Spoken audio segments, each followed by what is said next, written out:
Caso de uso, né? Ok.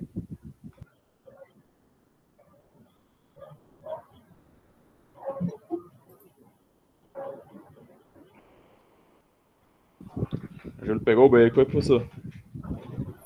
Foi, Júlio. Foi bem ali. Bem ali, o Carrá pegou o carro do homem. Mas como é que fica? O Carrá, ele continua dando aula ou... Continua dando aula. Todo coordenador, ele termina tendo disciplina também. Porque tem os horários, né? O coordenador ele não trabalha de manhã e até à noite. A carga horária normal de 8 horas de trabalho. Então, termina tendo mais outros horários, né, para trabalhar. Uma coisa que... Aí você perguntou, uma coisa que o MEC sempre avalia, é um dos itens lá do MEC, quando ele vem, é que os professores sejam... Uma câmera desligada. Hoje eu estou aqui na minha fazenda, viu? Vendo meus cavalos passando. Uma coisa que o MEC sempre avalia, é um ponto positivo, é que os professores sejam de mercado. Você termina, a faculdade termina ganhando pontos, e os professores trabalham também. Então, com isso, a maioria da gente trabalha, tem um emprego, né? Trabalha e vem se divertir na faculdade. E isso é positivo para o MEC, porque a gente está colocando em prática, está vendo no dia a dia as mudanças, principalmente na área tecnológica, e trazendo para a sala de aula coisas que o mercado está aplicando. Boa noite, professor. Boa noite, José Cláudio. O senhor está no Aras aí? Estou no meu Aras, vim visitar aqui, fazia tempo que eu não vinha. Aí, em relação a isso, o coordenador ele termina tendo, né, disponibilidade também para dar aula. E também complementa a renda dele, né? Quer queira, quer não. Então, não sai, não.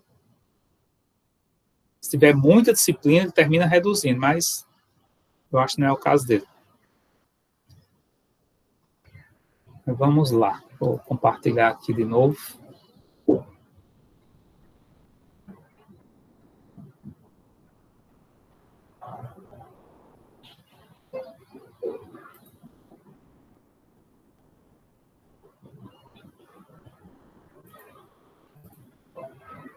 Eu estou aqui com o trabalho Siquem, né? Como falei, a maioria não tinha entrado ainda.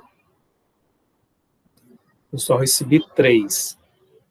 Então, Siquem botou cadastro cliente, cadastro produto, pontuação dos clientes, cadastro de código de prêmio, regra de finalização de pontos, cadastro da política de troca e regra de pontuação. Cadastro cliente, realizar o cadastro cliente, informando como chave CPF, o telefone, nome e endereço. Se quem esse CPF ou telefone, você está dizendo para o programador decidir, ou na programação é para ter essas duas opções, o cliente preenche um ou preenche outro.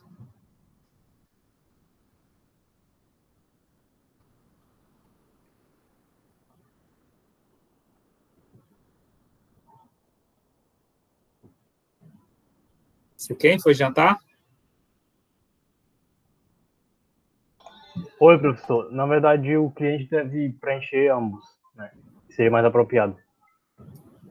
Não, queria só saber sua interpretação aqui, porque se for quando você botou se for para o programador decidir, você como analista você já tem que dizer qual é o que é para fazer. Se for para o cliente, aí beleza. Eu acho que ele quis dizer o que seria obrigatório ou não. É o que ele está dizendo. Ou ele inclui o CPF ou o telefone, não é obrigatório. É outra interpretação. Não, pode ser um ou outro. Entendi. Entendi aí que no cadastro ele poderia escolher um dos dois, né? Como chave ali que ele fala, né? Uma terceira interpretação. De Pix aí. Eu acho que ele se baseou pelo Pix aqui.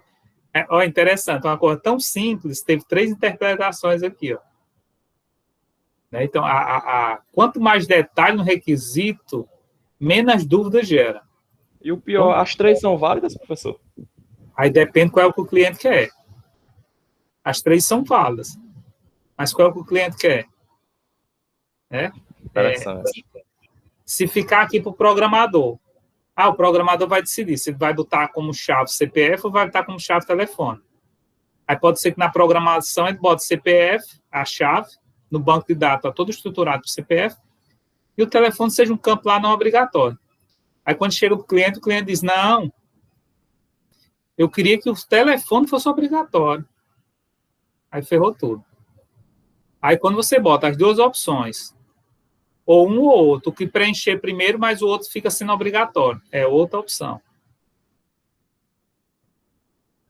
E a outra é você ser obrigado a preencher os dois.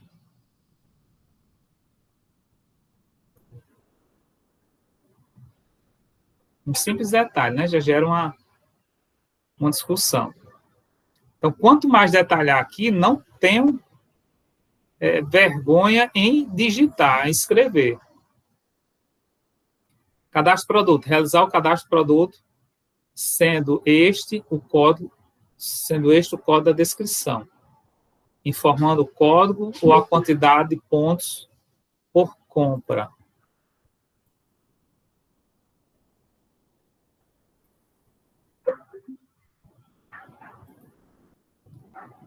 Pontuação dos clientes. Pontuar cliente através do código do cliente no final da compra do produto. Cadastro do código prêmio. Cadastrar o código e adicionar uma regra para pontuação. Essa regra está lá na regra do negócio, né? Geralmente, só para melhorar, tá? A gente coloca aqui entre parênteses qual é o número da regra. Vamos supor que seja a RN01. Aí você bota aqui. Para referenciar que essa regra não foi esquecida. Ela está escrita lá embaixo. Porque se você botar só adicionando uma regra de pontuação, aí gera dúvida. Que regra de pontuação é essa? É para o programador decidir que regra é essa? Você ainda vai levantar numa segunda visita ao cliente? Gera uma dúvida. Como eu já li aqui, sei que está lá embaixo, você já referencia aqui. Regra de finalização de pontos. Irá expirar pontos, adicionando a quantidade dos dias em que os pontos serão expirados. Perfeito isso aqui, quem? Mas aqui também poderia gerar uma regra de negócio, né? Ao chegar naquele dia, né, todo dia o sistema deve fazer uma rotina em background, né, verificando a data do dia e checando todas as datas de expirações né, de cada pontuação. Se data de expiração igual a data do dia, limpar campo de pontuação, algo desse tipo. Então, aqui poderia estar perfeito isso daqui, pouca gente lembra desse detalhe, tá? Mas era interessante depois enriquecer mais, criando uma regra de negócio também. Ou podia estar aqui também. Cadastro da política de troca, por cadastro de cliente, cadastro de produto, código da pontuação e código do prêmio. Regra de pontuação. No ato do cadastro, criar regra. Se irá pontuar ou não. Né? Ele criou aqui 7 requisitos funcionais, 4 não funcionais. Sistema web, híbrido, né, Java com Angular, banco de dados, sistema ideal utilizar MongoDB, PostgreSQL ou SQL. A SEO lascou-se. Se você... Como é que acontece na prática? Se o cliente não exigir o banco de dados, o analista de requisito não coloca. Porque é a decisão do arquiteto ou do analista de sistema que vai discutir, ver o que é que a empresa já tem experiência e utilizar. Se o cliente exigir, aí ele vai dizer um específico. Se você bota o ou, gera dúvidas. Você está dizendo para depois ser decidido. Tá?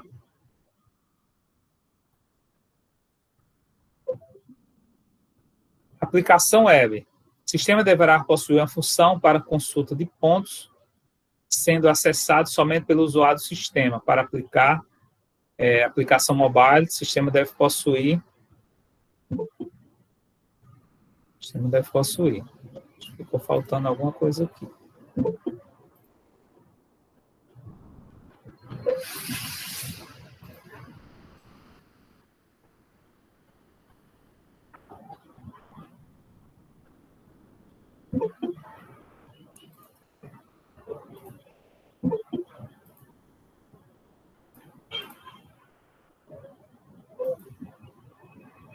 Sistema, estou só tentando interpretar aqui. Quem? Você quer me explicar isso aqui? Foi o que você pensou?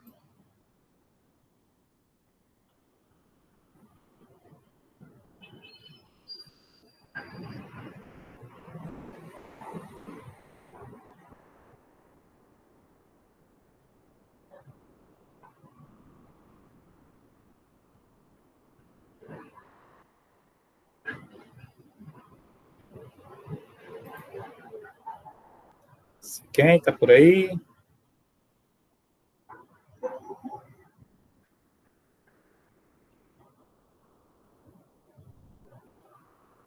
Então, vamos lá. Deve ter saído. Usabilidade fácil e intuitiva. Chegar a uma finalidade tela, com explicação de cada módulo. Eu orientei até em alguns grupos, aula passada, que essa palavrinha fácil, intuitiva, não deve ser usada. Por quê? Porque ela não tem como mensurar. Ou, se você botar fácil ou intuitiva, você vai ter que criar uma métrica. O que é fácil e o que é intuitivo. Tem que ter uma métrica aqui que eu possa testar. Porque se você bota fácil e pega o sistema, vai colocar para um adolescente testar, ele pode achar fácil. Mas se você jogar para um idoso que nunca viu tecnologia testar, ele vai achar super difícil. Então, no modo geral, sua aplicação ficou fácil ou ficou difícil?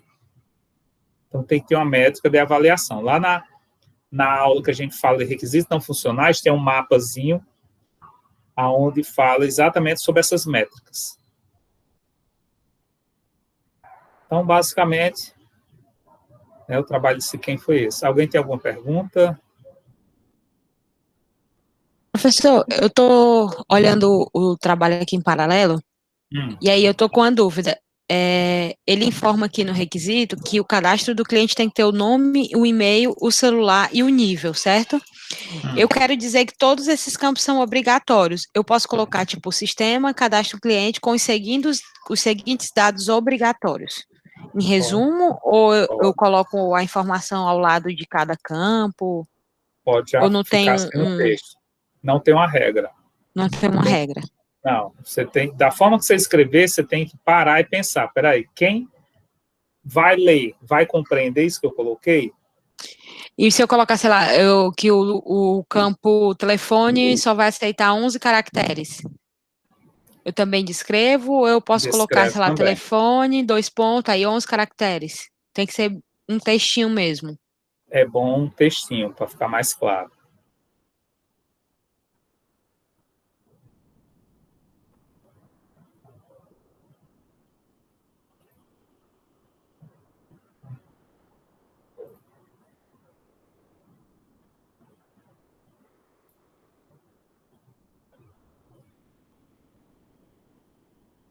Então, vamos lá.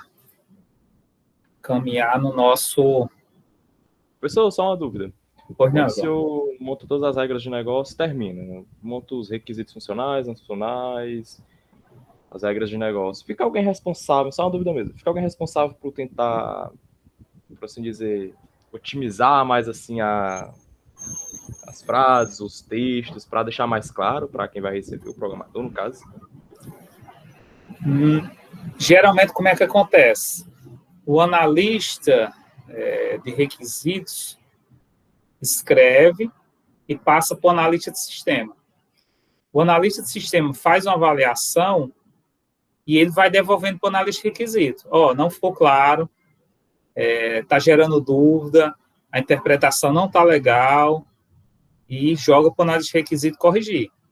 Ele só dá o ok de recebido depois que está tudo claro. Porque, por exemplo, o camarada se perder nisso daí, querendo ou não, é fácil, né? Por exemplo, o que o senhor mostrou, era páginas e páginas. Comparado a esse, não dá como medir, mas aquele outro é um negócio assim gigante. E no mercado vai ser daquele nível lá, né? Poucas vezes você vai pegar um sistema sendo desenvolvido com 10 requisitos, com 7, 8, praticamente não existe.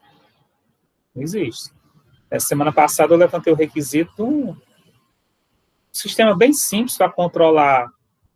É uma empresa gigantesca que uma área delas é a alocação de materiais pesados para construção civil, grandes obras, né, a construção pesada que eles chamam.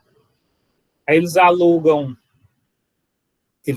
trator, alugam máquina de esteira, escavadeira. Os caras têm trator lá de mais de R$1 milhão, o valor do trator. Aqueles bichão gigantescos. Eles alugam material pesado. E o sistema era para controlar esse material, né, da saída lá da estrutura deles durante o período da obra, que obra está, fazer um controle. Sistema simples. Né? Quando eu terminei, tinha dado 52 requisitos, né, funcionais. Coisa básica. Então, assim, sistemas, é raro a gente pegar sistemas com poucos requisitos. Aí, né, voltando à sua pergunta. Geralmente, o analista de sistema é que faz essa validação. Se a empresa não tem toda essa estrutura, vai ser o gerente de projeto, termina recebendo e fazendo a validação. Ou um programador com mais experiência, também, mas alguém tem que validar. Alguém tem que validar, porque quando a gente escreve, termina fazendo aquele vício da leitura, né?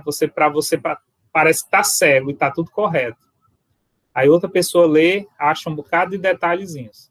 A mesma coisa quando a gente termina de escrever um artigo, uma monografia, uma dissertação, um livro.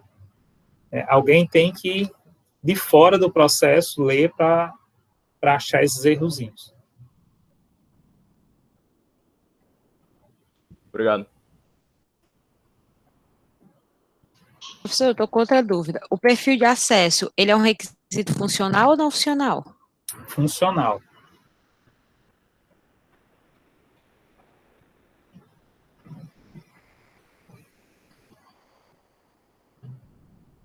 Vamos lá.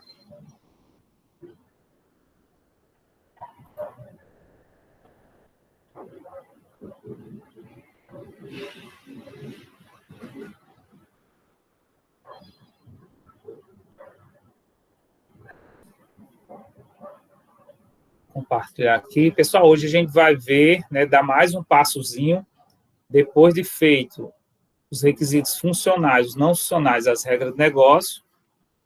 O próximo passo agora vai ser montar as especificações de caso de uso. Tá? A gente vai fazer, que é basicamente o quê? Pegar os requisitos, um a um, e fazer um detalhamento desse requisito. Essa especificação de caso de uso que a gente vai fazer, aí sim, é um documento direto, que é utilizado pelo programador e pelo analista de teste e pelo testador. Tá? Então, a especificação de caso de uso, né, até João perguntou quem é que testa, né? João Vitor perguntou aí, quem avalia. Raramente o programador vai receber o requisito da forma que você escreve. Ele sim recebe o caso de uso, que o caso de uso está o passo a passo. Em que momento ele implementa o quê? Tá? Numa visão bem mais detalhada, vocês vão ver agora. E minha preocupação, que eu falei antes, tinha poucas pessoas aqui, do trabalho que eu passei, vocês fizeram aula passada, né, um rascunho aí colaborativo, eu pedi para cada um jogar lá no template, falo até nota, né, eu só recebi 3. Uma turma de quase 50 pessoas, eu recebi 3. Isso é preocupante, porque eu não sei se vocês estão sabendo realmente fazer, né? E a gente vai dar o próximo passo agora. Tem que estar com o conhecimento sólido da especificação de requisitos, senão a gente vai ter problema, né, nesse conteúdo. E esse conteúdo, como eu falei na primeira aula, não existe vocês pegar o livro, no finalzinho para a prova, pegar o livro, ler e aprender. Não consegue. Tem que toda aula tem que exercitar. Senão, não consegue entender requisitos. Infelizmente. Porque é uma prática constante que a gente vai evoluindo nesse entendimento. Outro ponto em relação a isso também, né, nossa prova, vocês já viram como é que vai ser, né, nossa AP1, eles parecem que me escutaram, porque desde das primeiras aulas remotas eu pedi para fazer isso, né? Alguns acharam que eu era doido, mas vai ser agora, a prova vai ser no período da aula, né, de 7 horas eu libero a prova, são 3 horas, 7, 8, 9, 10 horas, eu bloqueio a prova, tá? Então, vocês, até 10 horas eu recebo. Então, vocês vão ter 3 horas para executar a prova. O período das provas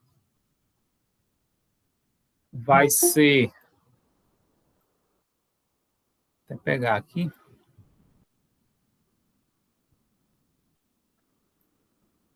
Acho que eu fechei. Deixa eu abrir aqui.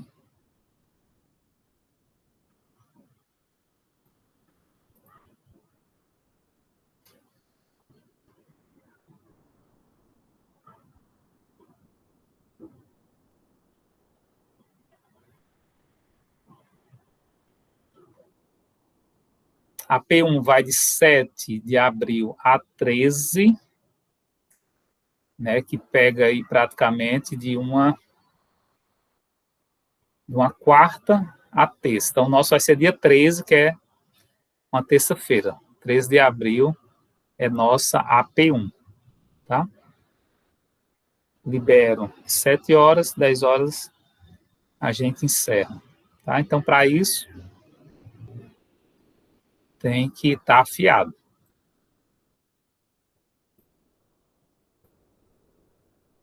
Mas vamos lá para o conteúdo de hoje.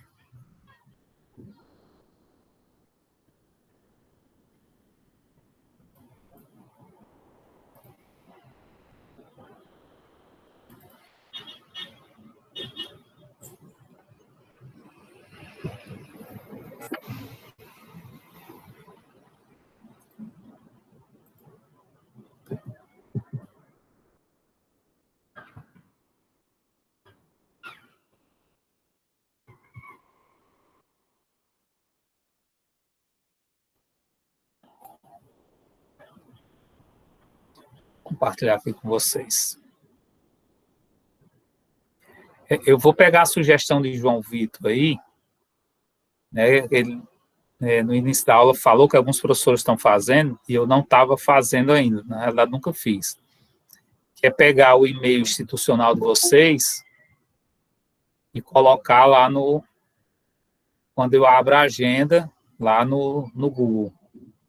E aí, vocês estando lá, vocês não precisam estar pedindo autorização, né, para acessar aqui a aula e evita de eu estar tendo, quando eu compartilho, estar baixando todo o tempo.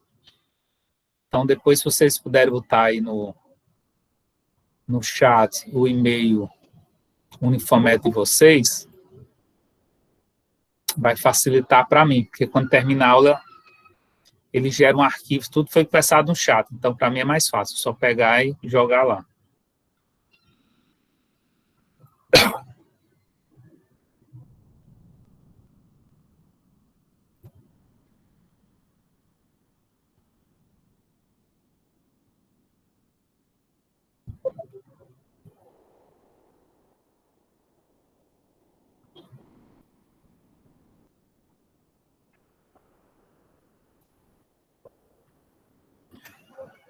Então, como eu falei, hoje nós vamos aí ver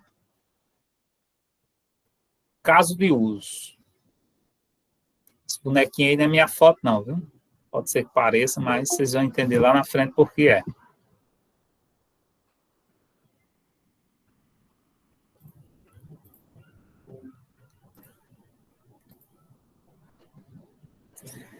Caso de uso descreve por meio de uma linguagem bastante simples a função, em linhas gerais, do caso de uso.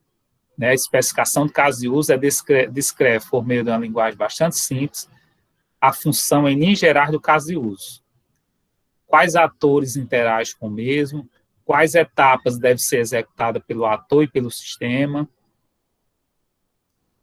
para que o caso de uso execute sua função, quais parâmetros devem ser fornecidos e quais restrições e validações o caso de uso deve possuir.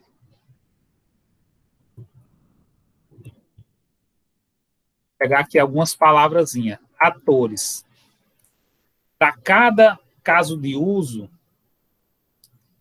eu tenho um ator. Tá? Lá na frente a gente vai falar, mas eu já vou colocar aqui. O que é o ator? É quem interage com aquele requisito funcional. Imagina aí se eu faço um requisito funcional. Cadastro de clientes. Alguém é usuário desse cadastro de cliente. Alguém vai ser o responsável por chegar lá e preencher esse cadastro de cliente. Esse responsável a gente chama de ator, que é aquela pessoa que está interagindo entre a tela, seja de um computador, seja de um smartphone, e o software que você vai desenvolver. É esse ator. Então, se eu falo cadastro de cliente, se seu software for modelado para estar num balcão de uma loja, provavelmente o ator vai ser o funcionário da loja que vai cadastrar o cliente. Se eu modelei o sistema para um aplicativo onde o usuário vai baixar e vai se cadastrar, quem vai cadastrar, quem vai ser o ator nesse caso vai ser o próprio cliente. Então, para cada requisito funcional, a gente tem que identificar quem é o ator, quem interage com aquele requisito funcional. Tá? Eu vou começar a trocar o nome requisito funcional por caso de uso, tá? Porque agora a gente vai pegar todos os requisitos funcionais e transformar eles em caso de uso. É a mesma coisa, usando um raciocínio lógico, onde ele tem um detalhamento maior. Tá? Então, quando eu falar de caso de uso, é um detalhamento maior do requisito funcional. Então, o ator ele pode ser um usuário que está interagindo ali com aquele cadastro. Para cada requisito tem um ator. Se eu tiver um sistema com 50 requisitos funcionais, é difícil, mas eu posso ter 50 atores diferentes. Para cada requisito ser um ator. Tá? Então, não é um ator para o sistema como um todo. Para cada caso de uso, eu tenho um ator específico. Então, um ator pode ser o usuário, que está preenchendo ali a tela naquele momento. O ator pode ser o gerente da loja, tem funcionalidades no sistema que só o gerente tem acesso. Então, naquele momento, para aquela funcionalidade, o ator vai ser aquele gerente. Eu posso ter ator que seja o diretor financeiro. Eu tenho alguma tela que só o diretor financeiro tem acesso. Eu posso ter como ator gerente de vendas. Eu posso ter como ator N pessoas. Vai depender do sistema que eu desenvolvo cada funcionalidade. Então, para cada funcionalidade, a gente tem que identificar quem é o ator, quem é a pessoa que está interagindo com o sistema. O ator também, ele pode ser também um hardware ou outro sistema. Por quê? Porque eu posso desenvolver uma funcionalidade onde aquela funcionalidade ela é ativada por um hardware. Imagina aí um software de frente de loja, na hora que você encerra a conta, a gaveta abre. Né? Então, aquela gaveta que abre, ela quem faz a interação com ela? É o software que interage com a gaveta na hora que o usuário, né, termina de fazer a venda. Então, a interação do software com o hardware, naquele momento, o ator para aquela funcionalidade é o software que interage com a gaveta. Na hora que eu tenho um requisito funcional, aonde o papel dele é mandar um arquivo para o banco, de folha de pagamento, mandar um arquivo folha de pagamento para o banco, e receber uma resposta de confirmação desse arquivo recebido pelo banco com sucesso, naquele momento, para aquela funcionalidade, o ator é o software do banco. É o software do banco que está interagindo com o meu software. Então, o ator pode ser outra pessoa, pode ser outro software, pode ser um hardware. Ficou claro o ator?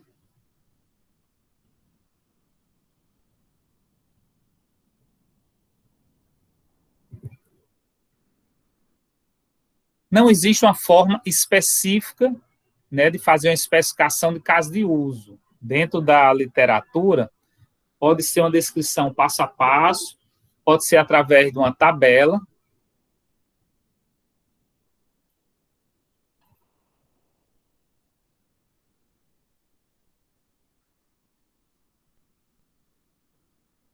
Pronto. Antes, que entrou depois, está perguntando para aqueles e-mails. No início da aula, João Vitor deu a ideia para pegar todos os e-mails.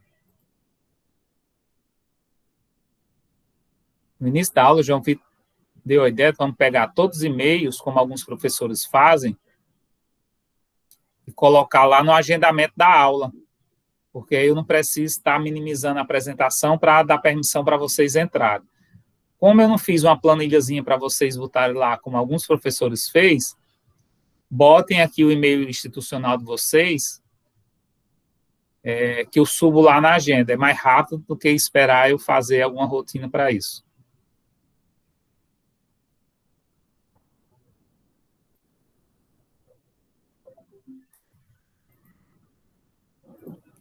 Então, voltando, a especificação de caso de uso pode ser uma descrição passo a passo, através de uma tabela, um pseudocódigo, ou até mesmo através de uma linguagem de programação, mesmo que fuja bastante do objetivo principal do diagrama de caso de uso.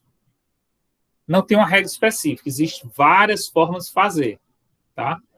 Porém, existe uma mais usual, que é a que a gente vai ver, que é uma tabela, onde a gente descreve esse primeiro item aqui, uma descrição passo a passo. Essa é que o mercado geralmente utiliza e o que a gente vai usar.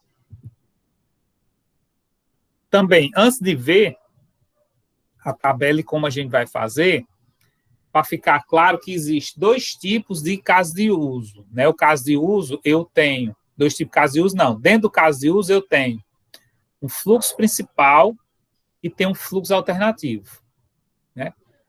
Eu tenho uma descrição, vamos lá. Quando eu digo assim, o sistema, vou pegar aquele requisito funcional que quem colocou. O sistema deve permitir o cadastro do cliente com CPF, telefone e nome, e endereço. Pronto, aí está o cadastro do cliente. Permitindo incluir, alterar, pesquisar e deletar. Quando a gente falar em fluxo principal, ou caminho feliz, algumas literaturas chamam de caminho feliz, como o nome já está dizendo, é o fluxo principal, é quando tudo dá certo, é o cadastro. Se a gente está falando de cadastro cliente, o fluxo principal é o cadastro. O que é o fluxo alternativo? O fluxo alternativo pode ser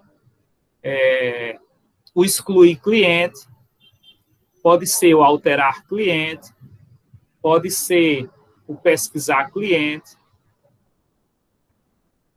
Fluxo alternativo pode ser, na hora que eu estou digitando, cadastrando o cliente, eu digitei o CPF errado e deu OK, e ele manda um alerta de CPF inválido, é uma alternativa. Quando eu terminei todo o cadastro, esqueci de botar o nome e apertei salvar cliente, apareceu a tela lá, preencher o nome do cliente, eu esqueci o nome do cliente, por favor, preencher. É um fluxo alternativo.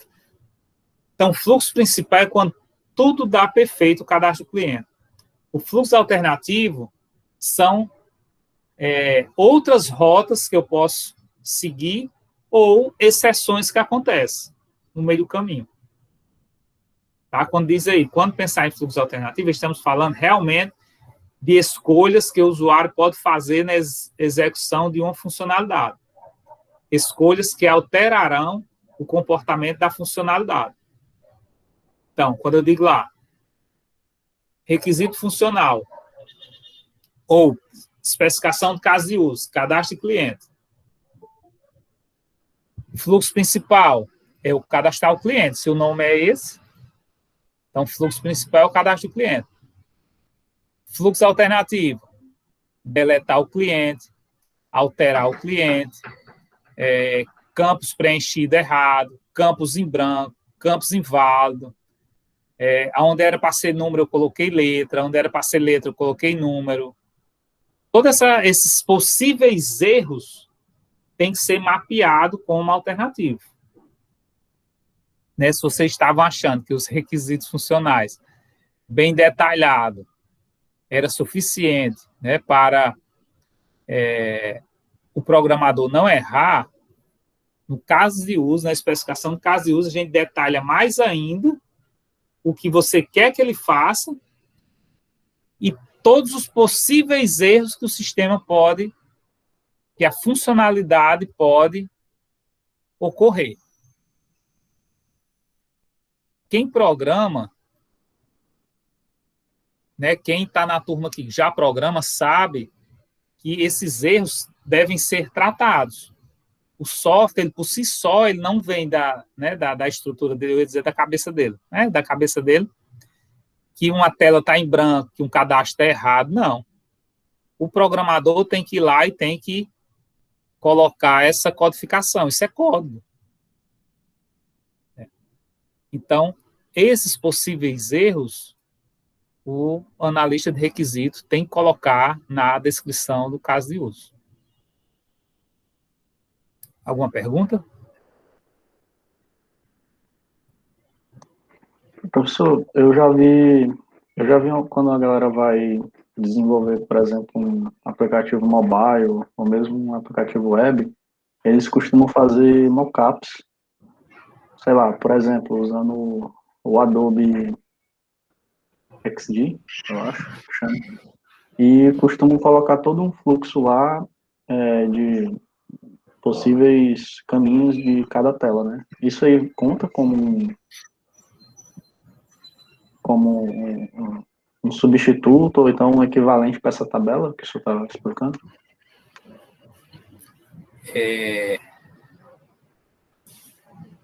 São objetivos semelhantes e ao mesmo tempo distintos. Tá? Quando você aplica métodos ágeis, onde você não necessariamente você precisa já conhecer o sistema como um todo, porque eu estou alocando recursos de mão de obra e não estou pagando o sistema como um todo, isso daí é válido. Tá? Porque eu faço um rascunho rápido e tenho lá os possíveis fluxos. Quando eu estou na metodologia formal, que eu tenho que levantar todos os requisitos para dizer qual é o preço e qual o prazo eu vou cobrar naquele sistema, esse fluxo aí não é válido. Eu tenho que ter especificação mesmo, senão eu não consigo mensurar. Entendi. Então, depende de como vai ser o desenvolvimento. Depende da metodologia, né, que vai ser aplicada, se é uma metodologia formal ou uma metodologia ágil. Na faculdade você termina vendo as duas, né, e no mercado é bom que todo mundo que entra nessa área conheça as duas, até para tomar suas decisões. Porém, no mercado termina sendo um mix. Tem hora que eu estou com uma, tem hora que eu pego parte de uma, parte de outra, é bom o profissional da área conhecer as duas. Beleza, obrigado. E um método nunca substitui o outro, né? Eu acho que ele está falando de prototipação, que é o protótipo. Geralmente o protótipo serve para o desenvolvedor front-end. É o cara que olha ali e vê a tela do mesmo jeito e tudo. Então, acho que nunca substitui o requisito do protótipo. Acho que tem que ter os dois. Sim. Thank you.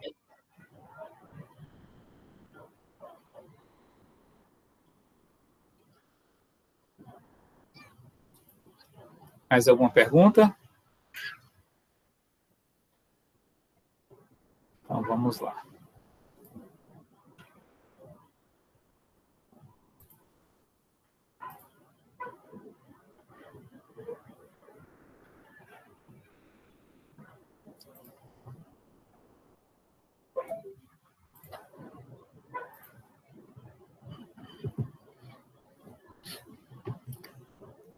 Eu gosto de fazer sempre uma analogia para ficar mais claro aqui em relação ao fluxo principal e fluxo alternativo.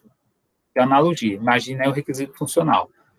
O veículo deve se deslocar no trajeto Mercado São Sebastião até o campus Guilherme da Rocha. Beleza? Isso é um requisito não funcional. Qual é a rota? Mercado São Sebastião até o campus Guilherme da Rocha. Eu joguei aqui no Google, ele me dá um fluxo principal, ó, que é a melhor rota, que é esse trajeto aqui. Está dizendo que esse trajeto de carro eu faço em 4 minutos, 1,20 km. E ele me dá 2 fluxos alternativos. Ele me dá um de ônibus, que eu vou demorar 10 minutos, ou 30 minutos, 10 minutos, porém os ônibus passam a cada 30 minutos. Se eu tiver sorte de estar no tempo zero, eu já pego ele e faço o caminhozinho. Se não, pode ser que esses 10 minutos se transformem em 40. E ele me dá um fluxo alternativo também por aqui, onde eu vou gastar 6 minutos e vou andar 1,4 km, né? 2 km a mais do que o fluxo principal. Então, nos 3 casos, eu chego ao meu objetivo, Guilherme da Rocha. Então, tem um fluxo principal, que é o melhor caminho, o melhor trajeto, menos tempo, menos gasolina e mais rápido. Eu tenho 2 fluxos alternativos, como opção. Um mais lento e mais demorado, e outro, né, mais longe, vou gastar um pouquinho mais gasolina, mas demorado pouca coisa. E aí surge mais uma coisa aqui, que são os fluxos de exceções. Né, lá eu tinha falado só principal e alternativa, aqui eu já estou acrescentando outro. Então, tem o fluxo principal, fluxo alternativo e o fluxo de exceção. O que é o fluxo de exceção nesse caso? É algo que pode acontecer ou não acontecer. Eu posso estar indo aqui, o pneu pode furar, eu posso ir até no fluxo principal e acontecer uma exceção. O pneu pode furar. Pode ter um buraco na pista e eu ter que desviar ou frear aonde eu passo os 4 minutos. Eu posso pegar um engarrafamento que, quando o Google calculou essa rota, ele estava calculando sem engarrafamento. Esse laranjinha aqui que ele calculou na rota, eu chegar lá, ele pode estar vermelho, pode ter acabado de ter uma batida e gerou um engarrafamento, né? Que é o outro aqui, um acidente. Então, o fluxo de exceção, ele pode acontecer tanto no fluxo principal como no fluxo alternativo. Ficou clara essa analogia aqui?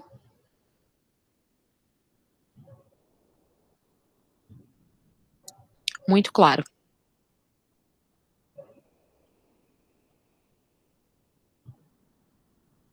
Trazendo para o sistema, é a mesma coisa. Nós temos o fluxo principal, que são os requisitos funcionais, da forma que está descrito, um cadastro, um relatório, um processamento, do jeito que você descreveu lá. O que está descrito no requisito funcional é o fluxo principal.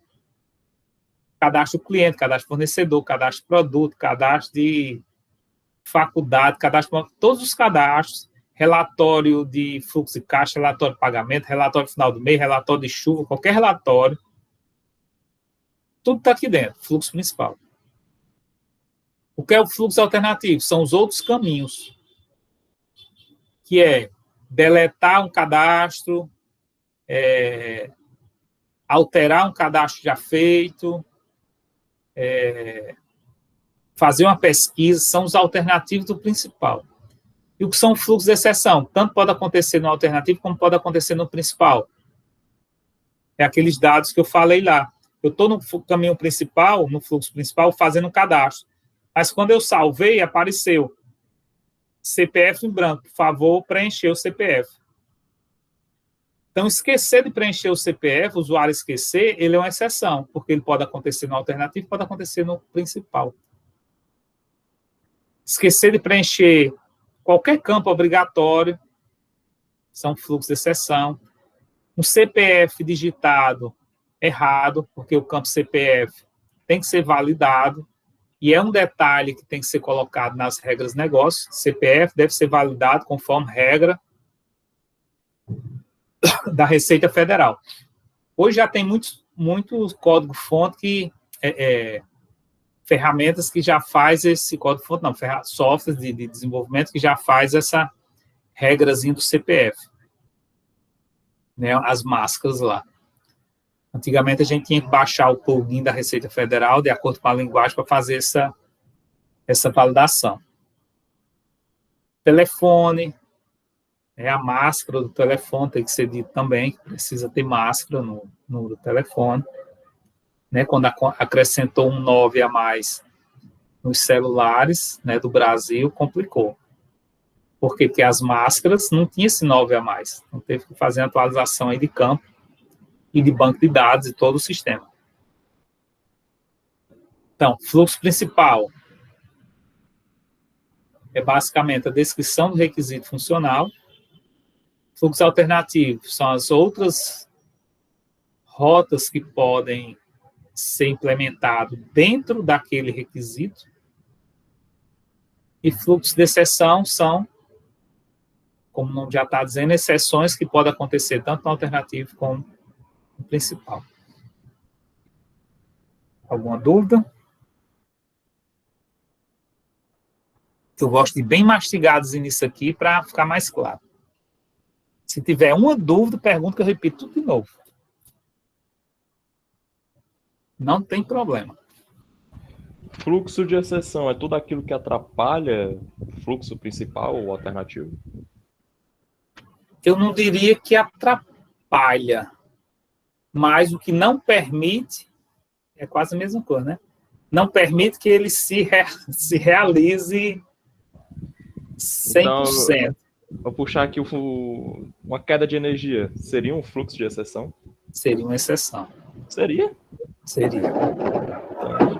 Imagina aí, quando se você for desenvolver algum sistema para loja, né, para frente de loja, você tem que homologar. Se seu sistema conversar com máquina de cartão de crédito, você vai ter que homologar seu sistema nas empresas de cartão de crédito. Vai ter que homologar nas duas bandeiras, na Master e na Visa. Existia, né, uns 10 anos eu fiz isso, deve ter mudado muita coisa. Existia 167 regras de exceção, fluxo de exceção, que seu sistema deveria contemplar. Era exatamente. Por obrigação, já por tinha obrigação. O que vier era extra. Então, aí você pagava em 40 mil, só tinha em São Paulo uma empresa que fazia isso, e você entrava numa fila para fazer o teste. Aí qual era a exceção? Na hora do cadastro, se falta energia, que comportamento o sistema deve ter? Aí tinha lá, nessa exceção, o comportamento deve ser esse. Na hora que você está fazendo, alguém chegar e puxar o cabo da impressora, da máquina de cartão de crédito, seu sistema. É uma exceção, você não está esperando, e ele pode acontecer no principal ou no alternativo. Qual o comportamento? Aí tinha lá como deve comportar. Na hora que você está passando o cartão, caiu conexão de internet. É uma exceção. Qual o comportamento? Era 167 fluxos de exceção que tinha que ter em cada requisito funcional. Tinha que se aplicar a todos. Aí ele testava todos. Se passar, show de bola. Se não passasse, você tinha tantos dias para corrigir e fazer a solicitação de novo do teste. Não pagava nada. Se não passar, aí você tinha que pagar tudo de novo e entrar na fila e lascou-se.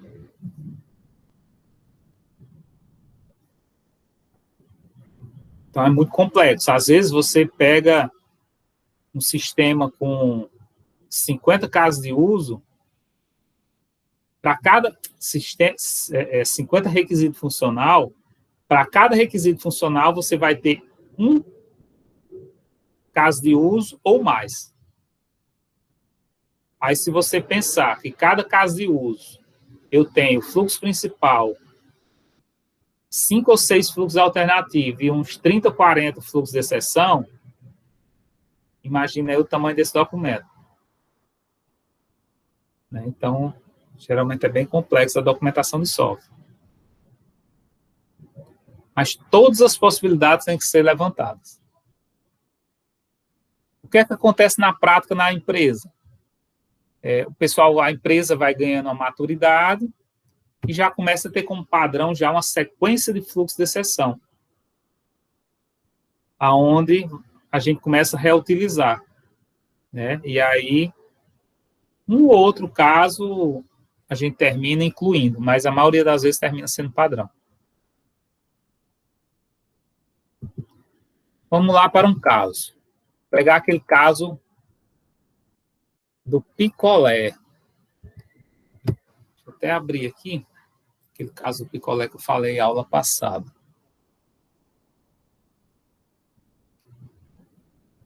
Acho que foi nessa aula aqui.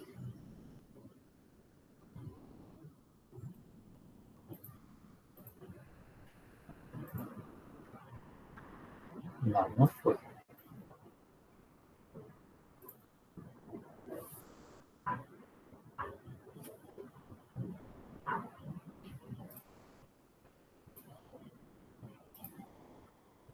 Também não foi nessa.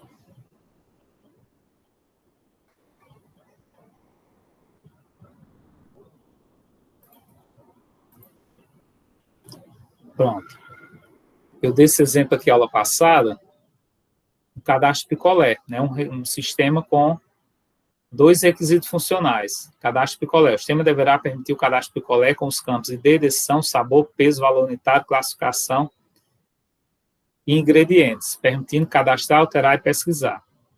Requisito funcional 2, venda do picolé. O sistema vai conter uma funcionalidade onde permite selecionar a quantidade de picolé por descrição, ao final soma o total da venda. Observação, na venda solicitar a idade do cliente. Pronto, esses 2 requisitos funcionais a gente está trazendo para cá para fazer a especificação do caso de uso dele. Então, com base no requisito funcional, um cadastro picolé, quem é o ator principal? Funcionário. Imagine um sistema de loja, que quem vai fazer esse cadastro é um funcionário da loja, vai fazer o cadastro picolé. Resumo, o caso de uso deve apresentar a sequência para o cadastro picolé. Pré-condição. Em que momento o cadastro picolé pode ser iniciado? Ele só pode ser iniciado, qual é a pré-condição dele? O usuário necessita ter permissão de administrador. É uma pré-condição. O usuário só entra no cadastro se ele for administrador. Se ele não for, ele não consegue executar esse caso de uso. Então, antes de fazer a descrição do caso de uso, eu tenho que identificar quem é o ator faço um resumo, que basicamente aqui você pode copiar e colar o requisito para cá, também é uma prática utilizada pelo mercado, e uma pré-condição. Pode ter mais de uma pré-condição de acordo com o requisito. E aqui é a parte interessante da especificação do caso de uso, ó, esse nomezinho, ação do ator, ação do ator, ação do sistema. Tudo, no caso de uso, vai ser baseado nessa tabelazinha aqui, com o que é que o ator faz e o que é que o sistema faz. Se for usar a lei de Newton, para toda ação tem uma reação. Então, para toda ação do ator, eu tenho uma reação do sistema. Ok? Deixa eu limpar aqui.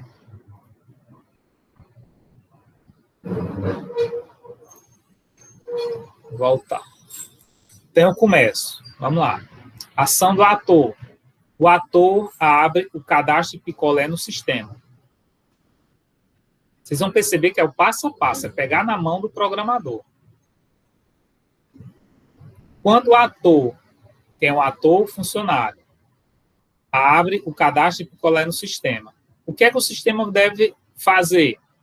O sistema exibe a tela de cadastro com os seguintes campos: ID, decisão, sabor, peso, valor unitário, classificação e ingrediente. Aonde estão esses campos? Lá no requisito funcional. O ator, aí qual é a ação do ator? Assim que o sistema abre essa tela, qual é a ação do ator? O ator preenche todos os campos e pressiona o botão salvar. Quando o ator fizer isso, qual vai ser a ação do sistema? O sistema valida os campos e salva as informações. Depois de salvar as informações, outra ação do sistema. O sistema apresenta a mensagem salvo com sucesso. E aqui, no passo 5, o caso de uso é encerrado. O sistema sai, salvo com sucesso, você fecha a janela, o ator vai fechar a janelinha, não precisa colocar aqui, e fica esperando outra ação. Percebam que toda vida que você pega o celular de vocês e toca na tela, você como ator toca na tela, é uma ação do ator, que naquele momento é sua. Para cada vez que você toca na tela, o sistema reage com a ação. Então, a mesma forma aqui na especificação de caso de uso, você como analista de requisito, baseado no que você entendeu, que aquele requisito funcional e cadastro picolé deve ser executado, você vai orientar o passo a passo de como o programador deve conduzir. Conduzir a sua programação. Então, ele vai saber que ele vai ter que fazer um cadastro de picolé, que dentro do cadastro picolé vai ter esses campos. Na hora que o cliente clicar no cadastro picolé, o sistema vai ter que abrir uma tela com esses campos. Na hora que esses campos aparecer, ele fica aguardando o ator preencher esses campos. Na hora que o ator preencher esses campos e apertar no botãozinho salvar, o sistema deve validar os campos. E se os campos forem validados, ele deve implementar uma tela com a mensagem de salvo com sucesso. E finalizou. Perguntas? Eu sei que tem muitas.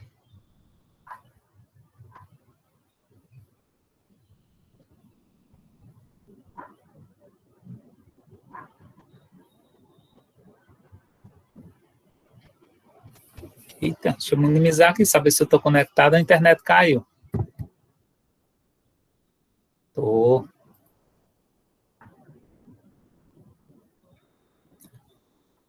Ou foi muito bem explicado, tá todo mundo assustado. Qual dos dois? Acho que tá tudo ok, né, professor?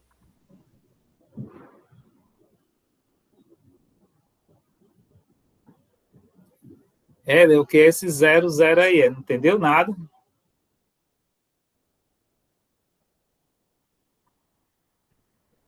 Beleza. Vamos lá de novo. Explique 100 vezes, sem nenhum problema.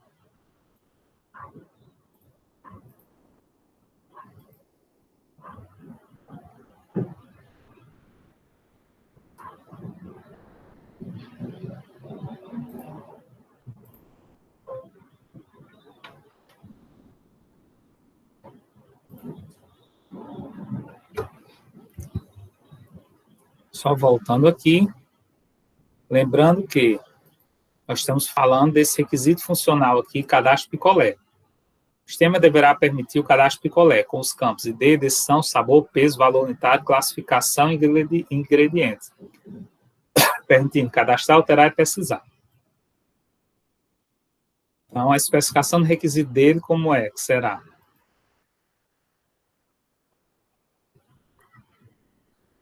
Nome do caso de uso. Requisito funcional 1, cadastro picolé. Referenciando os requisitos. Ator principal. Funcionário. Por quê? Porque o sistema vai ser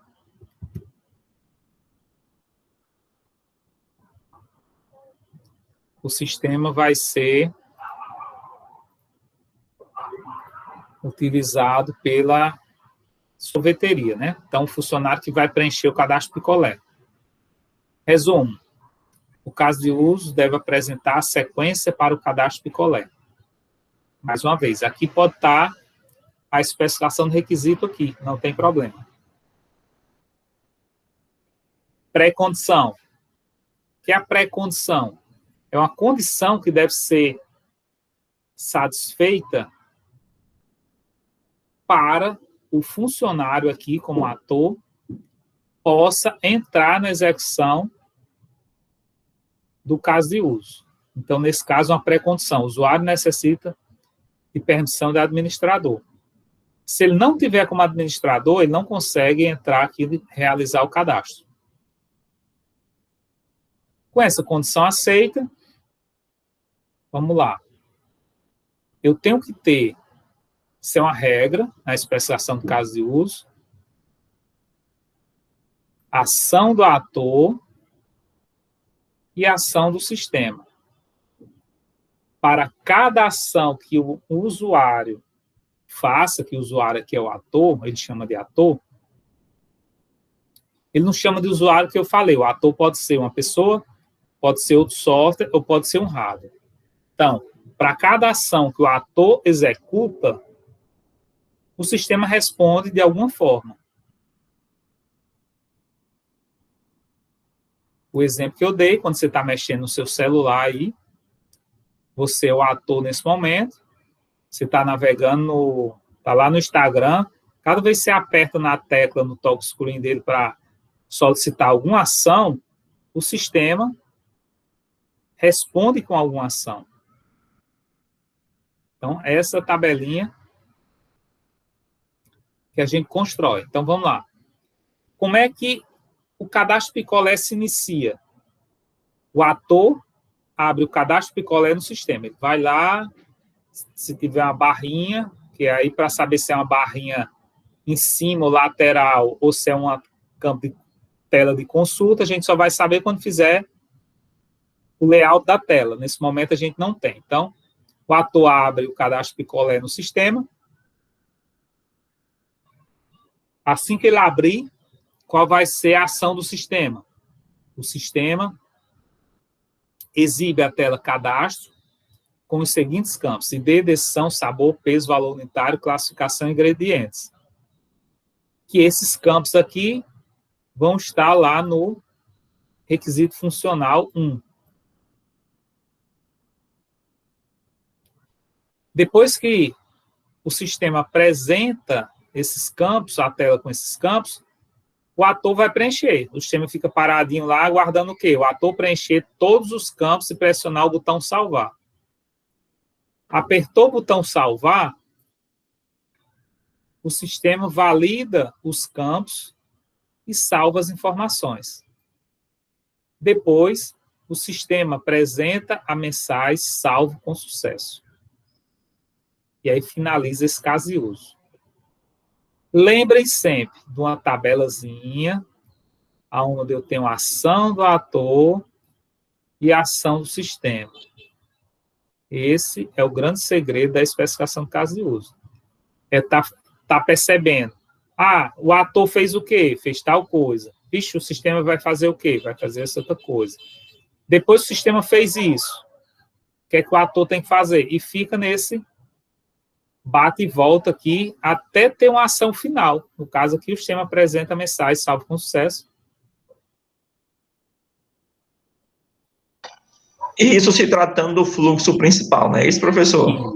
Principal, perfeito, Ed. Agora, vocês perceberam aí que já tem alguns alternativos, né? Ou exceção aí também. É pela sua pergunta aí. Se eu esqueci de botar a descrição, se eu deixei em branco. Se eu deixei em branco o peso, o que é que o sistema vai fazer? Aqui é o caminho feliz. Tudo deu certo, está todo mundo alegre e satisfeito. E se não foi feliz? Que é os fluxos de exceção, os alternativos. Vamos lá. Próximo passo. Professor, tem que mexer na ferida um pouquinho, É o jeito. Mas, professor, se é um dado necessário, não era para o sistema só deixar ele para a próxima etapa, se aquele dado tiver preenchido? Aí você, como analista de requisito, você que tem que orientar o programador para fazer isso. Pode ter sido algo também que deixou de ser requisitado, né, professor? Igual como o João Vitor estava falando, né? Aí seria isso, mais ou menos? Não, eu acho que você está falando, João, se eu deixar de preencher aqui, ele era para ficar aqui, é isso? Não, por exemplo, se eu deixar... era só para uma forma de repente, um desses dados eu deixar de colocar. Deixar de preencher. Perfeito, a gente vai chegar lá.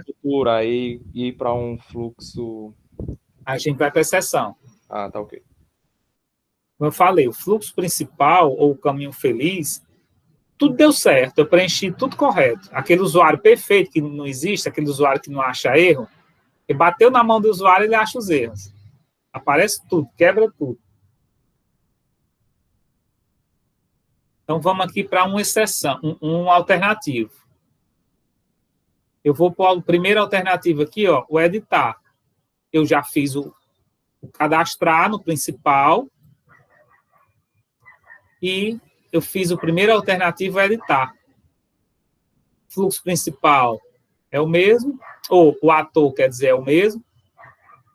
O resumo, o caso de uso deve apresentar a sequência para editar um cadastro já realizado.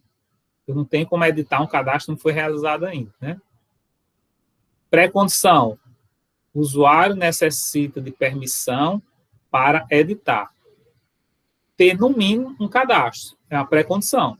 Se eu estou cadastrando o sistema pela primeira vez, vou fazer o primeiro cadastro de picolé, ou não tenho nenhum cadastro de picolé, já querer acessar o editar, ele nem vai chamar isso daqui. Por quê? Porque não existe ainda.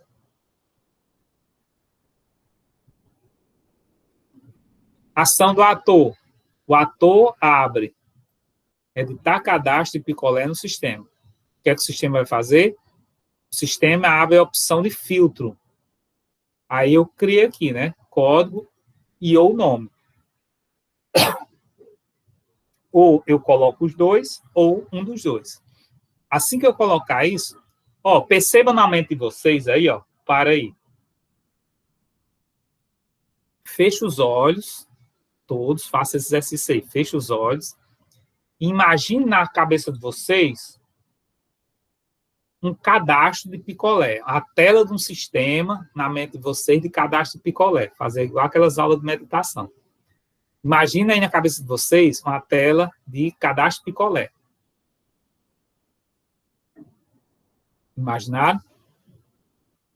O meu sistema é sorvete. Pronto, sorvete. Você é mais chique. Você que ia dizer de cachaça. Sorvete mesmo, sorvete de cachaça. Ei, professor. Porra, vamos lá. Aí, um cadastro. Tá na cabeça de vocês um cadastro de picolé, tá? Na hora que você vai no botãozinho editar, imagine lá que tem um botãozinho editar. Se você só apertar no botão editar, aí o sistema vai aparecer para você um filtro. Digite o código ou o nome do picolé. Pronto. Se não tiver uma ação do ator, se você como usuário não for lá e botar o nome do código e nem de um nome, fique na mente de vocês que a tela de cadastro vai ficar lá, né? A tela do filtro, pedindo o código e o nome. Até você ir lá e preencher esse código e nome, que é o quê? Outra ação do ator. O ator digita o código e o nome do picolé já cadastrado que pretende editar. Pronto. Na hora que você preencheu, se você não fizer nada, você vai ficar nessa tela aqui também. O sistema, aí tem uma ação do sistema. O sistema exibe o cadastro com os seguintes campos, já preenchido. Aí os mesmos campinhos estão lá, ID, decisão, sabor, tal. Depois que ele exibiu, vai ficar lá parado também, paradinho. Até você, como ator, fazer uma ação. Que ação? O autor altera os campos que necessita editar e pressiona o botão salvar. Se eu não pressionar o botão salvar, também vai ficar paradinho lá, não vai fazer outra coisa. Na hora que eu apertei salvar, o sistema valida os campos e salva as informações. O sistema apresenta a mensagem, edição salva com sucesso. Começaram a entender? Professor, estou entendendo que se você não fizer nada, o sistema não vai fazer nada, ele só vai executar a partir do momento que você fizer. Pronto, por isso que tem que estar bem descrito aqui qual é a ação do ator. Se você se preocupar só com o sistema não faz nada por si só, porque ele precisa de um usuário, de um ator. Se você fizer só a ação do ator, não vai ter sistema para lhe responder. Então, por isso que essa tabela você tem que estar se preocupando com o que é que o ator faz, qual é a resposta do sistema. O que é que o ator faz, qual é a resposta do sistema. O que é que o ator faz, qual é a resposta do sistema. É um bate-bola. É todo tempo um bate-bola. É 1 para 1, nem sempre. Ó, no caso aqui, foi coincidência eu terminar aqui com 2 passos do próprio sistema. Mas eu posso ter aqui 3, 4 passos do próprio ator para ter uma resposta do sistema. Vai depender de cada necessidade.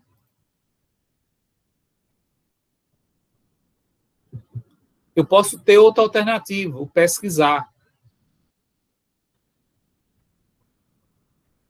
O ator abre a pesquisa de cadastro de picolé no sistema. O que é que o sistema faz? O sistema abre a opção de filtro, código e nome, ou peso, e ou sabor, e ou classificação. Estou dando aqui todas as opções. O ator digita um ou mais de um campo de pesquisa e pressiona o botão pesquisar.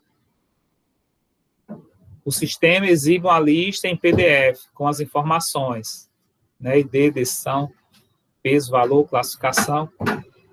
Coloca em ordem alfabética, um abaixo do outro, com todos os campos em uma linha por item.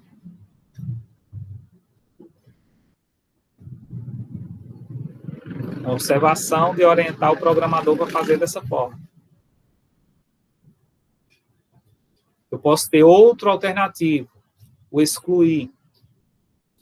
Em todo cadastro, eu vou ter, no mínimo, 3 alternativos. O editar, o pesquisar, o excluir.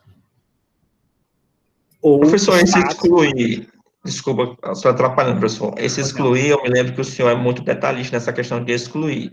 A partir de que momento, professor, em cima de um sistema, eu não posso colocar essa questão excluir? Tá, o excluir, ele é muito complicado, como você falou, porque imagina aí você ter 3 anos de empresa fazendo venda, gerando nota fiscal, e de repente você permitir excluir uma venda. Você excluiu a nota fiscal. Você excluiu o histórico de movimentação daquele cliente. E aí, se você tiver uma fiscalização, cadê essa nota fiscal? Sumiu. Você é multado. Né? Imagina aí na locadora, onde você passou 2 anos com o cadastro de um veículo, locando ele. E você permitir que o usuário exclua aquele veículo. Você perdeu o histórico do veículo, você perdeu o faturamento daquele veículo, toda a movimentação dele. Então, tem que ser avaliado realmente que momento você pode permitir ou não. Alguns sistemas, o pessoal bota assim no excluir.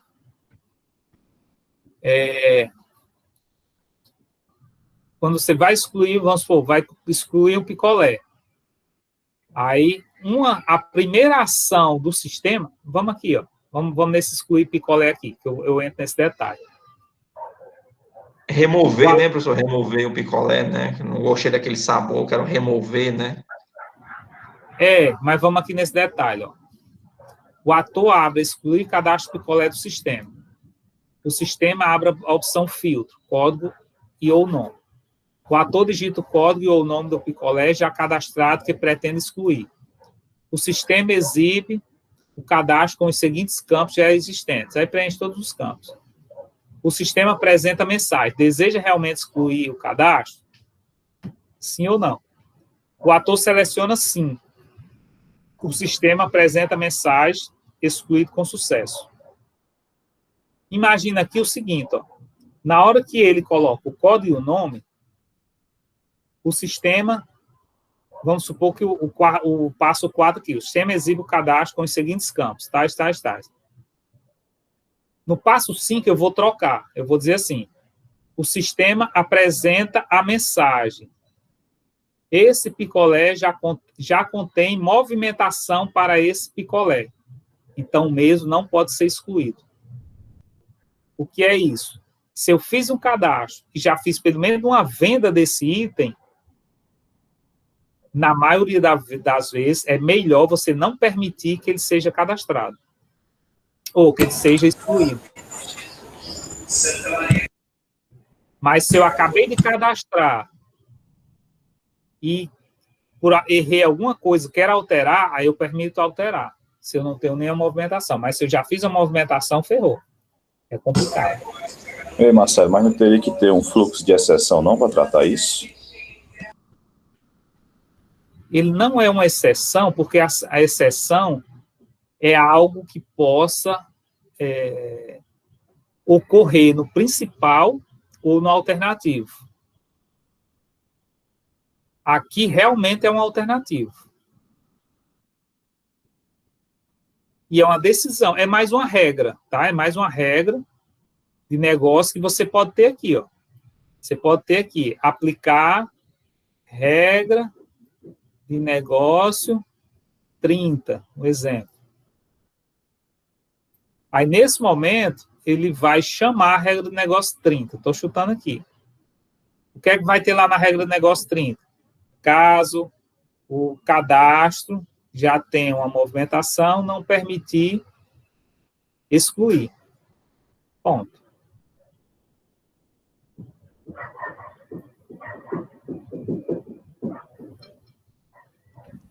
Professor, mas não precisa. Pode tentar. Se ele selecionar não, no caso, termina ali, no P5. Aí é um alternativo do alternativo 3. Ixi, Maria. Eu tenho que fazer o fluxo alternativo 3.1, caso ele selecione não. Interessante.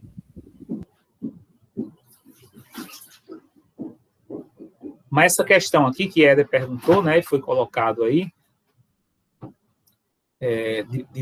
da questão da exclusão, é um detalhe na operação, né, quando vocês forem para dentro da empresa. Nesse momento aqui, vocês podem botar excluir, tanto faz. Vamos prender isso. Então, nós já vimos fluxo principal, cadastrar picolé, 3 fluxos alternativos, o editar, o pesquisar e o excluir. E aí, eu trouxe algumas exceções aqui, ó. Fluxo de exceção 1.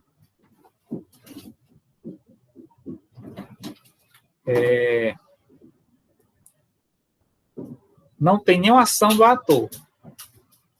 No passo 4 do fluxo principal, o sistema identificou que o ator preencheu um dos campos errados. Qual é o passo 4 do fluxo principal? O 4 aqui, ó. O sistema valida os campos e salva as informações. No fluxo principal, todos os campos foram preenchidos corretos. No fluxo de exceção, o que é que ele faz? Opa, um desses campos não foram preenchidos correto. Aí ele está chamando de exceção. Passo 2. O sistema exibe a tela de cadastro com os seguintes campos: ID, decisão, classificação, ingrediente. O sistema apresenta a mensagem: campo preenchido errado, e retorna para o passo 3. Então, ele está no 2, ou ele está no 4, e lá apresenta os campos que está no passo 2, e volta, apresenta a mensagem, e volta para o passo 3, que é o passo 3. O ator preenche todos os campos e pressiona o botão salvar. Então, ele abre de novo os campos e volta para o passo 3, para o ator preencher corretamente. Se preencher corretamente dessa vez, ele continua aqui. Se errar de novo, ele entra na exceção de novo. E fica nessa brincadeira. Outro possível fluxo de exceção. No passo 4 do fluxo alternativo 2, estou lá no fluxo alternativo 2, o ator deixou os campos de pesquisa em branco e pressionou pesquisar. Vamos lá, no fluxo alternativo 2. Fluxo alternativo 2.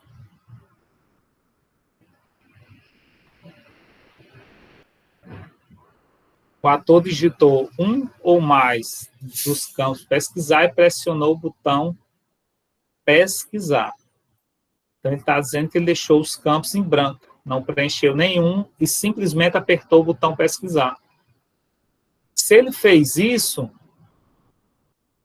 deixou dos campos pesquisar, o sistema apresenta a mensagem: campo não preenchido, e retorna para o passo 3, que é o passo de preenchimento, para preencher de novo um desses campos aqui.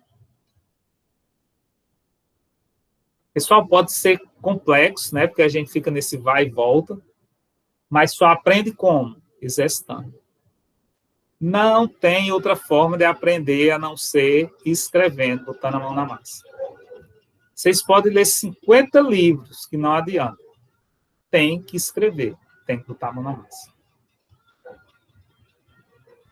Professor, aí fluxo.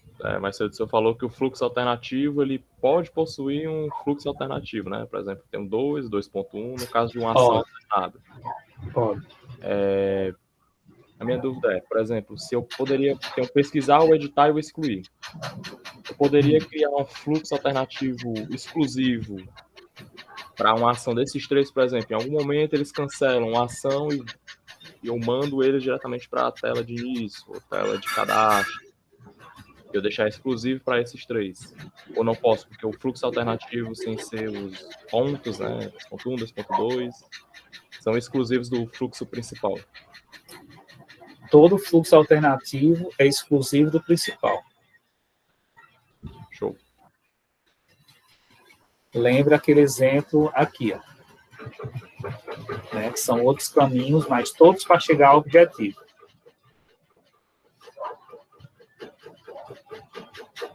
Tem um povo batendo nas panelas aqui. Ô, povo besta. Olha lá. Vamos aí alguma coisa aí para você? Olha, dá para vir vender aqui umas doses para esse povo bater na panela e tomar um. Ah, sim, sim. Ah, professor, eu apoio aí, minha batida de panela, viu? Oportunidade de negócio. Não, professor, essa questão do fluxo principal e esses demais fluxos, realmente, como você está afirmando, né? Só vai praticando mesmo, né? Mas é muito interessante que eu estou entendendo aí que cada passo que o ator for dando no sistema, não tem para onde correr. Se ele não preencher corretamente, o próprio sistema corrige e vai dizendo para ele, olha, volte para aquele passo, você só pode ir à frente se você finalizar esse. Foi uma das coisas que eu estou aqui percebendo muito legal nesse passo. Apesar que a gente faz no nosso dia a dia na programação, né?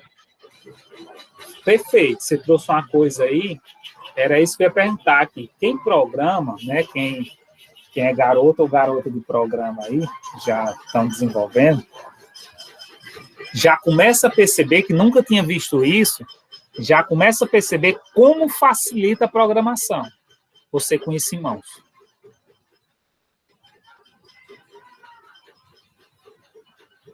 Com certeza, professor, porque até para a gente coletar essas informações, porque eu não tinha noção disso. Aí a mulher, não, mas eu quero um negocinho aqui que salve. Ah, eu quero que quando isso aqui finalize, eu consiga ver um relatório dos alunos que estão matriculados. Aí eu ficava assim, ixi, mas como é que é isso aqui, né, que ela quer? Aí com a sua aula aqui, eu estou vendo que realmente eu tenho que detalhar tudo para poder eu finalizar o que ela quer. E uma coisa interessante, quem programa faz isso aqui na cabeça. Porém, o que é que acontece? Não está alinhado com a expectativa do cliente. Por quê? Porque você não tem como lembrar tudo. E, muitas vezes, na hora da programação, você não consegue lembrar todos os detalhes. Então, o que é que se faz? Qual é o objetivo da especificação, né, dessa atividade da engenharia de requisitos? É fazer toda a programação no papel, do jeito que vocês estão vendo. A gente fala papel, mas hoje é no sistema, mas fazer no papel. Para quê? Se errar, é só apagar e corrigir. E validar com o cliente. É isso mesmo que você quer? Então beleza, vou programar. Agora eu vou botar a mão na massa. Implemento.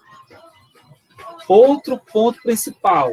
Quando você entrega uma especificação dessa para o cliente com 150 páginas do Word de documento, você está justificando o preço que você está comprando, que você está cobrando. Realmente, realmente tem um esforço, viu? É diferente só de boca.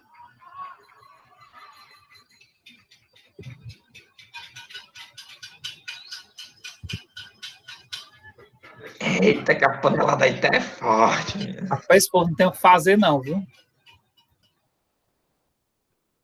Vou já gritar aqui na varanda. É o pronunciamento do Bolsonaro, professor. Ah, Bolsonaro tá falando, né? Tá falando. Panelas. Eu não sei se esse povo tá a favor ou tá contra. Não entendo essas panelas. Bem, não. Professor, é para ser contra, né? Não sei, pode ser ter gente a favor também. Pois é, precisa desorganizar. Mas geralmente é contra. Eu não duvido mais nada. Eu vou gritar aqui, deixa de zoado que eu tô dando aula, povo besta. Aí, professor, eles vão dizer, olha, mais um sofredor ali, coitado. Professor, não, só ficar quieto, né, professor? Vou ficar aqui que é melhor. Vou ficar com meus cavalinhos aqui que é melhor. Meu aras.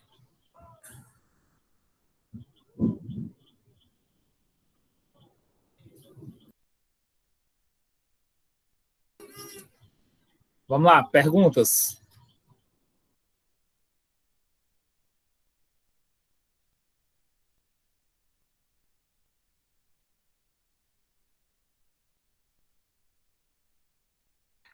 Professor, dá para só mostrar novamente aquele caminho lá de novo, que só botou aquela imagenzinha no Google, ficou bem bonitinho. Ficou bem explicado mesmo, aquela imagem ali, ó.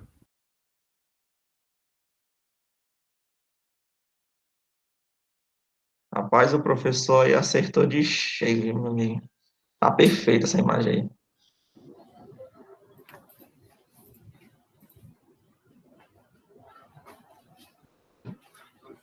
Pronto, depois de 8 anos ministrando a disciplina, foi que me veio a ideia desse mapa. Há uns 2 anos que eu construí.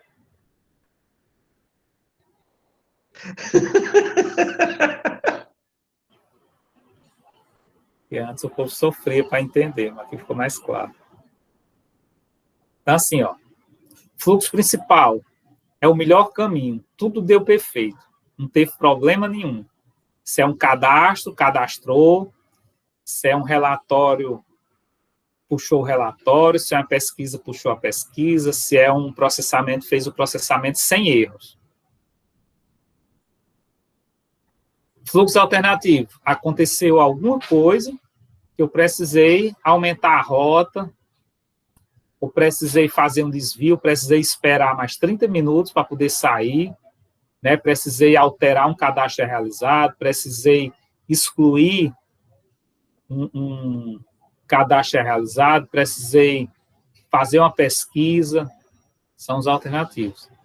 E o fluxo de exceção são problemas por conta do transporte, por conta do ambiente, e trazendo para o sistema, são problemas, uma queda de internet. Eu estou no meio de um cadastro, caiu a internet, e aí? Que reação o programador deve implementar? Eu estou realizando um cadastro, o cliente esqueceu de preencher um campo. Que reação deve fazer? Eu estou no meio de um cadastro, foi digitado um campo, um CPF inválido. O que deve ser feito? Eu estou no meio de uma pesquisa, não preenchi o campo da pesquisa e apertei o botão pesquisar. O que deve fazer? Eu estou no meio de uma geração do relatório, o sistema está gerando um relatório em PDF e caiu a conexão, ou caiu a energia. Eu assumo como normal, ou tenho um plano de salvar, com exceção. O que vou fazer? Claro, pouca gente entra nesse nível de detalhe, mas, dependendo do sistema, precisa ser descrito. Alguém ia fazer uma pergunta.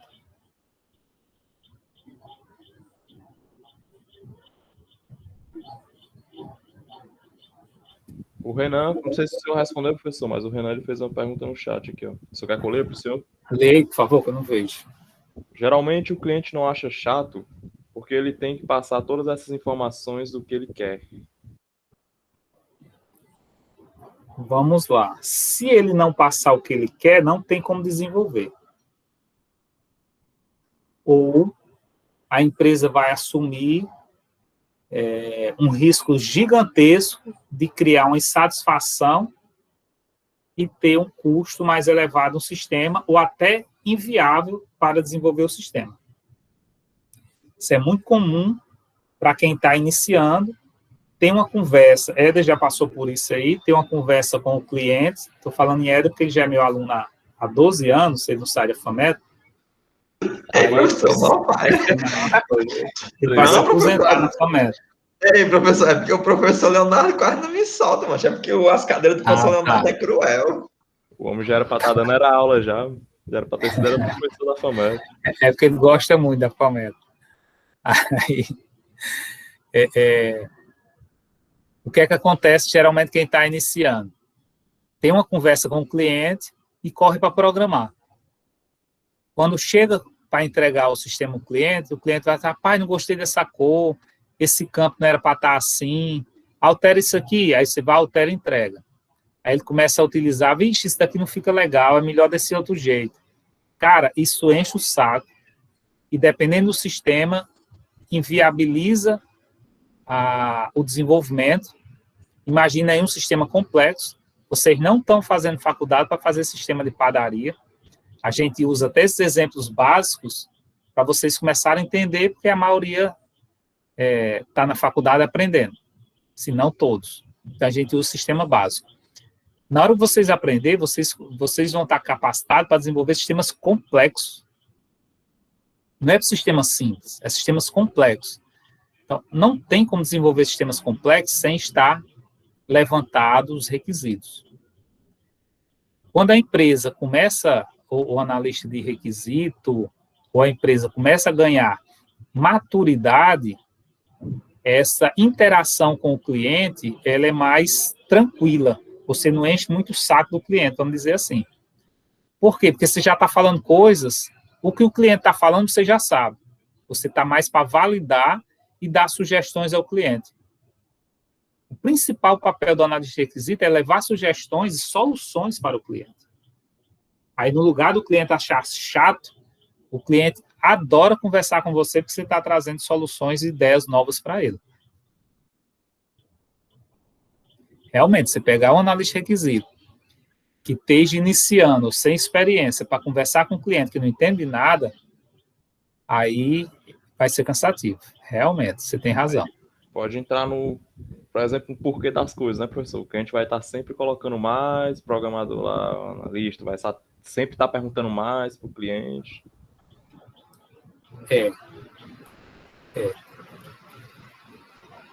A especificação de caso de uso, raramente você vai levar para o cliente. Por quê? Porque você validou com ele os requisitos funcionais e os não funcionais. E as regras de negócio, porque as regras de negócio é a regra do negócio do cliente, né? É o comportamento em cada situação daquela. A especificação de caso de uso só se o cliente for de desenvolvimento. Eu já passei por isso, quando a gente desenvolvia para a Bradesco, né, a Bradesco Seguros exigia receber todos os requisitos, os casos de uso, porque como ela tinha um time de desenvolvimento, ela só alocava, ela só contratava para desenvolver determinados sistemas, mas ela tinha equipe que tinha que validar, então ela validava os casos de uso e dizia, realmente é isso, pode tocar. Ou não, corrija isso, altere isso, tal, beleza. Aí a gente tocava a implementação depois da validação deles. Mas, de modo geral, quase 90% ou mais dos clientes, eles nem conhecem, nem precisam mostrar a eles os casos de uso. Então, realmente fica muito chato.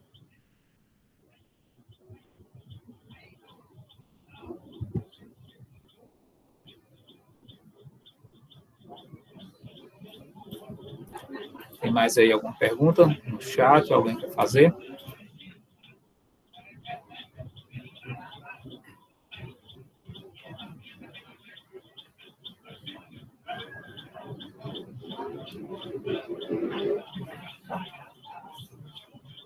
Até o momento aqui, professor, está tudo ok. Agora, pôr em prática essas lições de hoje, né? A prática vem nas dúvidas, né? Tem algum exercício, professor, aí? Tem. O outro ali eu... Vou aproveitar aqui que o... João, não pode homem não, João. Vou aproveitar que o Cora... Eles já levaram pro chão de orelha aqui. Você entrou por outro, parece que você estava adivinhando. Porque eu tô nessa agora, professor, e na de sexta-feira com o Thiago, que é análise e projeto de sistemas. Aí tô mexendo tanto assim que eu acabo montar o ML, essas coisas assim, eu me confundo. Não vai muito na onda ali do Thiago Sombra, não, mano. Professor Thiago Sombra ali é osso. É pior, viu? Quer dizer que Thiago é mais carrasco do que eu, é? Professor, ele tem uns leros mais pesados, professor. O homem ali é frio, viu? Eu pensei que era carrasco. Agora me senti foi bem, depois dessa. Melhor é o Alantes ali. Amanhã a aula dele. O bichinho vive falando do Leonardo. Mano. São mal para São Marcelo. Éder passou 5 anos fugindo de mim. Agora, como tem que pagar a disciplina, senão ele não termina, aí foi obrigado aí. Nada, professor. Já deve ter um TCC, professor, ainda. Precisa de TCC não, mas 12 anos já. Não sei como é que não foi... Não, professor. É jubilado ainda da faculdade. Aí, vamos lá. Pessoal, o que eu falei no início da aula, primeiro, aqueles que entraram depois, né? João Vitor deu uma ideia aí para não estar atrapalhando a aula e eu todo tempo tá baixando a apresentação para liberar vocês. Que é colocar o e-mail institucional de vocês lá na minha agenda aqui, do agendamento da aula. Porque se você estiver lá, você já entra direto. Então, eu pedi para cada um botar o e-mail aqui no chat mesmo, E eu vou copiar aqui, que ele gera um arquivo para mim no final. Quem não botou ainda, coloca o e-mail institucional aqui no chat para me fazer isso. A partir da próxima aula, quem tiver cadastrado já entra direto. E evita de eu estar baixando a apresentação. Show de bola. Outro ponto, me preocupei, né, que eu passei a atividade da aula passada, apenas 3 pessoas fizeram. Eu corrigi o disse quem aqui logo no início da aula, orientamos alguns pontos, e mais uma vez, essa disciplina só aprende exercitando. Não existe segredo. Tem que exercitar, senão não consegue só lendo o livro entender. Então, comecei a me preocupar quando a maioria não responderam. Nossa provinha vai ser dia 13 de abril. Provinha do coração. E dessa vez vai ser fantástica, porque vocês não têm mais uma semana para entregar. Vai ser no horário da aula, vocês já estão sabendo, outros professores já devem ter falado. Então, deu 7 horas, eu libero aqui na plataforma. Quando der 10 horas, não é 10:01, nem é 10:02, é 10 horas, eu fecho a plataforma. Tá? Então, tem que ter exercitado, senão não consegue fazer, infelizmente. Então, aqueles que não fizeram a atividade passada, perderam o ponto, não vou dar mais ponto, vou corrigir só os 3 que mandaram, mas exercitem, peguem e exercitem. E agora, para a próxima aula, eu vou subir lá outra atividade, mas vai ser a mesma coisa. Quem não fez vai preencher os requisitos funcionais, não funcionais, regra de negócio, e agora, mais um passo é fazer a especificação dos casos de uso. Funcionais, não funcionais e os de exceção. Lá no modelo que tem lá, o template, tem só um de cada. Porque eu não sei quantos vocês vão desenvolver, ali é só um template. Se precisar fazer mais, é só copiar e colar. Pode ficar à vontade. Pode botar lá 50 folhas, sem nenhum problema. Copia e cola a quantidade que quiser e vai referenciando. Já vou dizer qual é a prova. A prova, eu vou botar um texto, uma situação, problema, igual essa que eu coloquei lá e as que eu coloquei em sala de aula, e vocês vão fazer os requisitos funcionais, não funcionais, regra de negócio e casos de uso. Aí o template a gente já deixa aquele lá, né, professor? O quê? O template a gente utiliza aquele lá mesmo, né? Ou o senhor vai disponibilizar um especial no dia? A prova vai ter um especial para a prova. Vai ter alguma limitação? Assim, a gente pode tacar Ctrl+C, Ctrl+V até a gente cansar. De quê? Essa disciplina é fantástica. Porque não tem com 2 pessoas fazer a especificação do mesmo jeito. Mas é impossível. Qual vai ser o texto, hein? O que você vai cobrar? Aí dia 13 vocês vão ver. É isso, assim.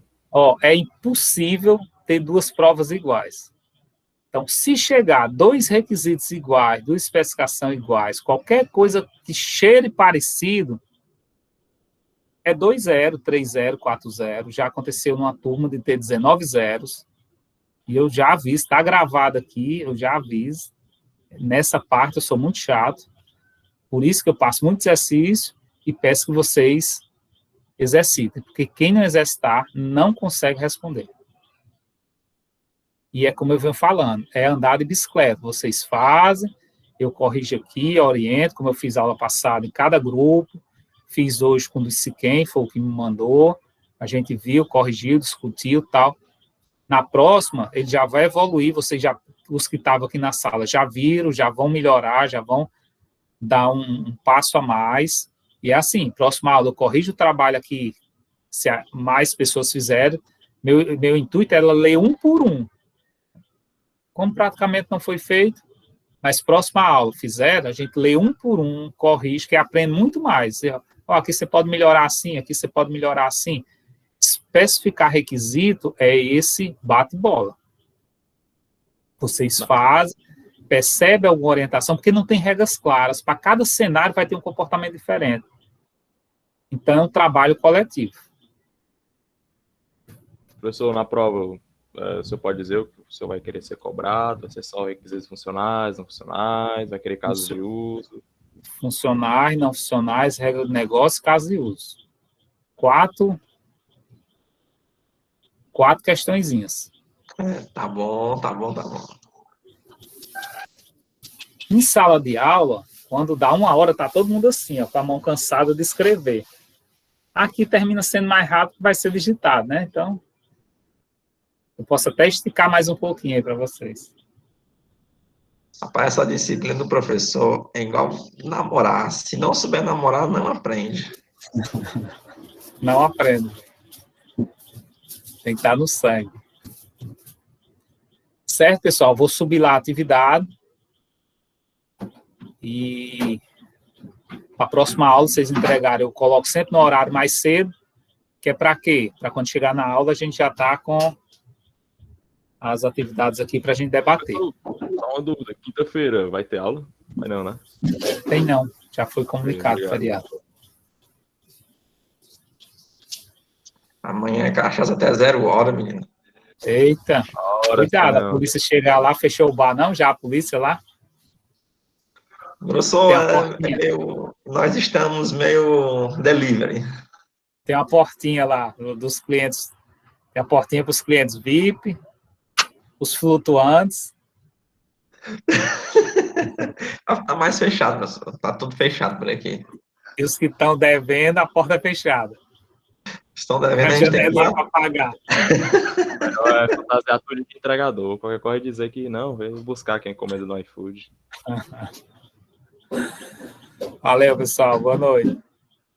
Boa noite, Tchau, professor. boa Valeu, noite. grande mestre. Um forte abraço. Até mais.